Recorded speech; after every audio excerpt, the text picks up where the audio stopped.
2026년 1월 현재 트럼프 대통령은 유럽 동맹국들을 향해 그린란드를 팔지 않으면 관세 폭탄을 맞을 것이라며 전례 없는 경제전쟁을 선포했습니다.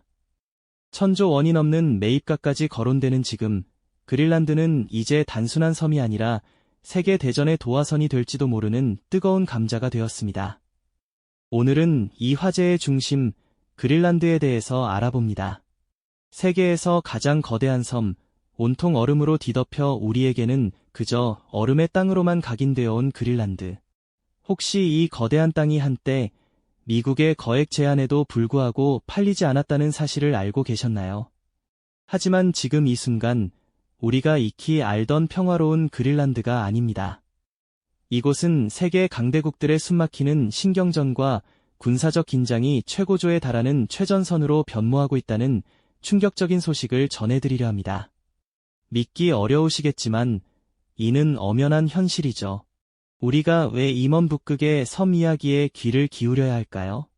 그저 북극의 얼음이 녹아내리며 새로운 해상 항로가 열리고 미개발 자원들을 둘러싼 치열한 전쟁의 서막이 시작되는 지금 그린란드를 둘러싼 덴마크의 고군분투와 북대서양조약기구, 즉 NATO의 은밀한 움직임은 단순히 먼 나라의 이야기가 아니기 때문입니다. 이 모든 상황은 우리의 미래를 좌우할 글로벌 안보 지형의 변화를 응축적으로 보여주는 중요한 신호탄과도 같은 의미를 지니고 있죠. 북극이라는 미지의 영역이 어떻게 국제정치의 뜨거운 감자로 떠오르고 있는지, 그리고 그 중심에 그린란드가 왜 서 있는지 지금부터 함께 깊이 파헤쳐 보겠습니다. 그린란드는 지구상에서 가장 큰 섬이라는 타이틀을 가지고 있죠. 그 면적은 한반도의 약 10배에 달하며 인구는 고작 5만 6천 명 정도에 불과합니다. 하지만 이 거대한 섬은 덴마크 왕국의 자치령으로 대외적으로는 덴마크의 일부이지만 내정에서는 상당한 자율성을 누리고 있습니다. 그린란드가 덴마크와 맺은 역사는 꽤나 오래되었는데요. 18세기 초 덴마크 노르웨이 연합왕국이 그린란드에 대한 식민 지배를 시작한 이래로 수세기에 걸쳐 깊은 유대 관계를 형성해왔습니다. 비록 1953년에 덴마크의 한 주로 편입되었다가 1979년에 자치권을 획득하며 독자적인 길을 걷기 시작했지만 여전히 덴마크는 그린란드 국방과 외교의 중요한 축을 담당하고 있습니다.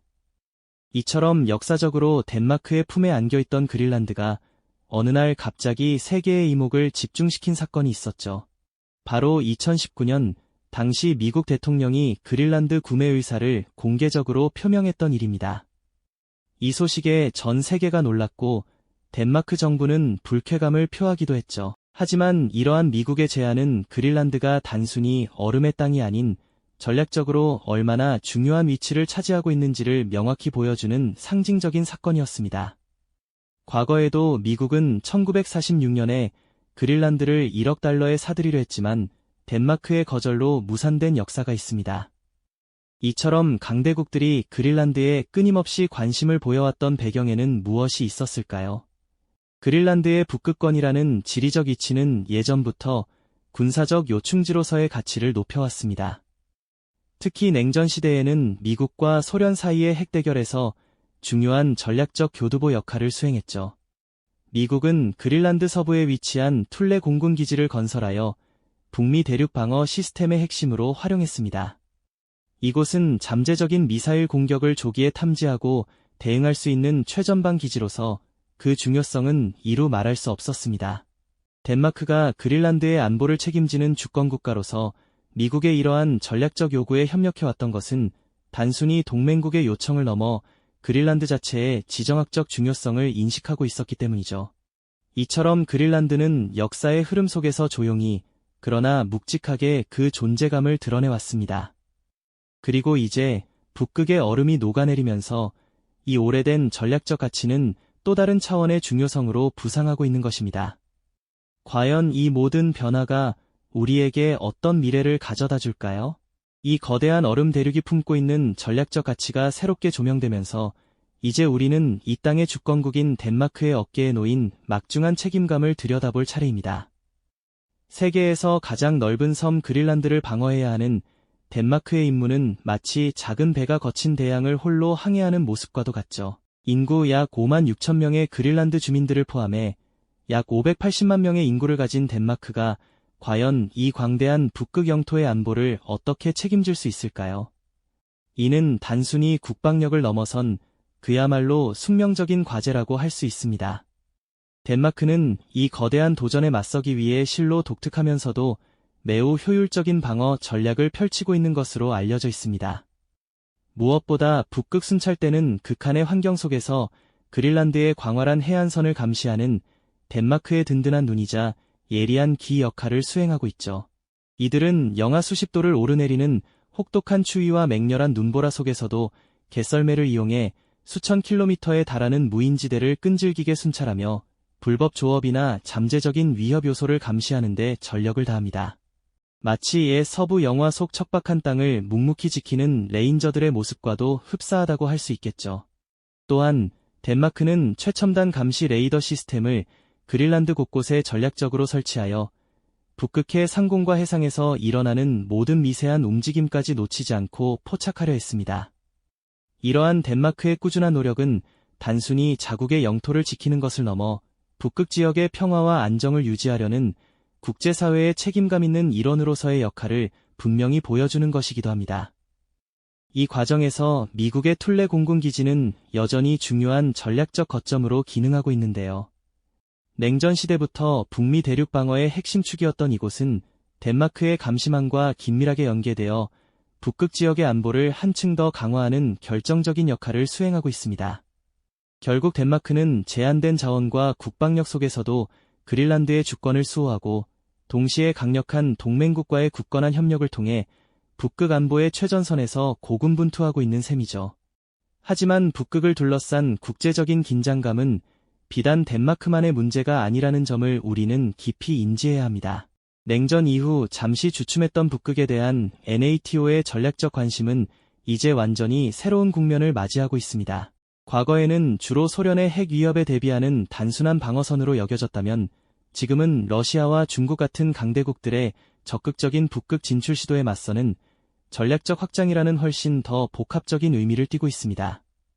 러시아는 북극해 항로 개발과 막대한 자원 확보에 적극적으로 나서며 군사력을 꾸준히 증강하고 있고 중국 역시 빙상 실크로드 구상을 통해 북극에서의 영향력 확대를 은밀히 그러나 끈질기게 꾀하고 있죠.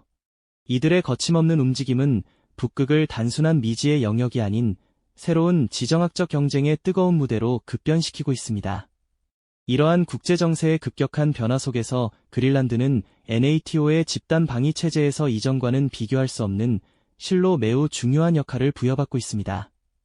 덴마크는 NATO 회원국으로서 그린란드의 안보를 책임지고 있으며 이는 곧 NATO 전체의 북극 방위 능력을 결정짓는 핵심 요소로 작용하게 됩니다. NATO 동맹국들은 그린란드를 단순한 지리적 요충지를 넘어 러시아와 중국의 북극 활동을 효과적으로 견제하고 북대서양 항로의 안보를 굳건히 확보하는 데 필수적인 전략적 거점으로 인식하고 있는 것이죠. 마치 거대한 방패의 가장자리에 박힌 핵심 보석처럼 말입니다. NATO 내부에서는 그린란드 방어에 대한 심도 깊은 논의가 그 어느 때보다 활발하게 이루어지고 있습니다. 덴마크의 국방력만으로는 광활한 그린란드를 완벽하게 방어하기 어렵다는 현실을 냉정하게 인지하고 동맹 차원의 다각적인 지원과 협력 방안을 모색하는 것입니다. 이는 그린란드가 단순한 섬이 아니라 북극이라는 새로운 지정학적 체스판 위에서 승패를 가를 수 있는 중요한 폰이자 때로는 킹의 역할을 동시에 수행하고 있다는 명백한 증거이기도 합니다. 결국 덴마크와 NATO의 그린란드 방어 전략은 단순한 영토 수호를 넘어 북극의 평화와 안정을 유지하고 미래 글로벌 안보 질서를 형성하는 데 결정적인 영향을 미치게 될 것입니다. 과연 이들의 노력이 북극의 얼음처럼 위태롭게 녹아내리는 국제 질서 속에서 어떤 새로운 해법을 제시할 수 있을까요? 이 질문은 우리 모두가 함께 깊이 고민해야 할 매우 중요한 숙제가 될 것입니다. 우리가 이토록 심각한 질문을 마주하게 된 배경에는 바로 지구온난화라는 거대한 변화의 물결이 자리하고 있습니다. 북극해를 뒤덮었던 두꺼운 얼음들이 점차 사라지면서 그동안은 상상하기 어려웠던 새로운 바닷길이 눈앞에 펼쳐지고 있죠. 마치 꽁꽁 닫혀있던 보물창고의 문이 서서히 열리는 것처럼 말입니다. 북극 항로, 즉 꿈의 항로라고 불리는 이 길은 기존 수에즈나 파나마 운하를 이용하는 것보다 훨씬 짧은 거리를 자랑합니다. 아시아와 유럽을 잇는 이 지름길이 본격적으로 개통된다면 해상 운송 비용과 시간을 획기적으로 줄일 수 있게 되겠죠. 이는 단순히 물류의 효율성을 넘어 세계 경제 지도를 통째로 바꿔놓을 만한 파급력을 가질 것이 분명합니다. 그리고 얼음 아래 잠들어 있던 미지의 자원들이 그 모습을 드러내기 시작했습니다. 석유와 천연가스는 물론 스마트폰이나 전기차 같은 첨단 산업의 필수적인 희귀 광물까지 북극은 그야말로 인류의 미래를 좌우할 엄청난 자원의 보고로 평가받고 있습니다. 이처럼 새로운 항로와 막대한 자원의 등장은 그린란드의 군사적, 경제적 가치를 그야말로 폭발적으로 증폭시키는 기폭제가 되고 있습니다. 더 이상 그린란드는 단순한 얼음의 땅이 아닙니다. 이곳은 전 세계 강대국들이 눈독을 들이는 치열한 전략적 요충지가 되어버린 거죠. 자원 확보와 항로 통제권을 둘러싼 국가 간의 숨막히는 경쟁, 그리고 군사적 긴장은 이미 북극 지역에서 현실로 나타나고 있습니다. 덴마크와 NATO는 이러한 미래의 그림자에 맞서 북극의 평화를 지키고 예측 불가능한 갈등 상황에 대비하기 위해 더욱 정교하고 다층적인 방어 전략을 고심하고 있을 겁니다. 과연 그들은 얼음이 녹아내리는 속도보다 더 빠르게 변화하는 안보 환경에 적응하고 새로운 해법을 제시할 수 있을까요? 우리가 지금까지 살펴본 것처럼 그린란드를 둘러싼 이야기는 단순히 한 섬의 운명만을 말하는 것이 아닙니다. 이 거대한 땅은 역사적 유산과 지정학적 필요성, 그리고 NATO의 새로운 전략이 복잡하게 얽히고 설킨 북극 안보의 핵심 축으로 우뚝 서 있습니다. 마치 작은 나비의 날갯짓이 거대한 태풍을 일으키듯 덴마크라는 작은 국가의 노력이 북극의 평화와 안정을 유지하는데 얼마나 중요한 역할을 하는지 우리는 깨달아야 합니다. NATO는 이 지역에서 어떤 일방적인 패권 추구보다는 균형 잡힌 전략을 통해 긴장 완화와 협력을 유도하려 노력하고 있습니다. 하지만 그 이면에는 언제든 발생할 수 있는 잠재적 위협에 대한 철저한 대비가 깔려 있죠. 그린란드는 이제 단순한 영토를 넘어 기후변화가 촉발한 자원 경쟁, 강대국 간의 패권 다툼, 그리고 국제안보 질서의 미래를 가늠할 중요한 시험대가 되고 있습니다. 이곳에서 펼쳐지는 다양한 움직임은 앞으로 인류가 기후변화와 자원 경쟁이라는 거대한 숙제를 어떻게 풀어나갈지, 그리고 국제안보 질서가 어떤 방향으로 나아가게 될지 보여주는 중요한 바로미터가 될 것입니다. 오늘날 그린란드에서 벌어지는 조용한 군사적 움직임과 치열한 외교적 줄다리기는 결코 멀리 떨어진 우리의 삶과 무관하지 않습니다. 오히려 이곳은 기후변화, 자원 경쟁, 그리고 강대국들의 패권 다툼이라는 전 지구적인 문제들이 한정된 공간에서 얼마나 응축적으로 펼쳐질 수 있는지를 생생하게 보여주는 사례라고 할 수 있습니다. 오늘 영상이 도움이 되셨다면 좋아요와 구독 부탁드립니다. 여러분의 응원이 제게 큰 힘이 됩니다. 글로벌 경제의 거대한 판을 읽는 여러분이 되길 바라며 지금까지 경제병아리였습니다. 감사합니다. 다음 영상에서도 더 유용한 정보를 공유하겠습니다. 감사합니다.